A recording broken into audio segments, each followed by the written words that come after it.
আসসালামু আলাইকুম, সবাই কেমন আছেন? আর দুইটা গাড়ি নিয়ে আসলাম এলান্তারা কিস্তির গাড়ি।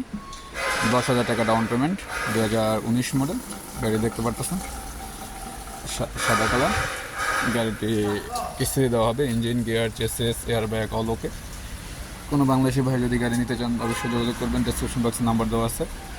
গাড়িটি 10,000 টাকা ডাউন পেমেন্ট, 2170 টাকা করে 3 বছরের কিস্তি, 3 বছর ইন্স্যুরেন্স, 3 বছরের কার ইস্তেমারা, 3 বছরের কার পাস অল কোম্পানি বহন করবে। এই দুইটা গাড়ি আছে আপাতত, বাকি সবগুলো বিক্রি হয়ে গেছে। কেউ যদি নিতে চান অবশ্যই যোগাযোগ করবেন, ডেসক্রিপশন বক্সে নাম্বার দেওয়া থাকবে। আমাদের লোকেশন শিফা মারত। আর অবশ্যই এই গাড়ি আপনারা কম্পিউটার চেক করে নিতে পারবেন, মেকানিক দিয়ে চেক করে নিতে পারবেন। কাগজপত্রে কোনো ভেজাল নেই, যে কোনো সমস্যা কোম্পানি আপনাদের সাথেই থাকবে। তো যারা যারা নিতে চান অবশ্যই চলে আসুন শিপা মারদে। ইনশাল্লাহ আবার দেখা হবে নতুন আরেকটা ভিডিও নিয়ে। আসসালামু আলাইকুম।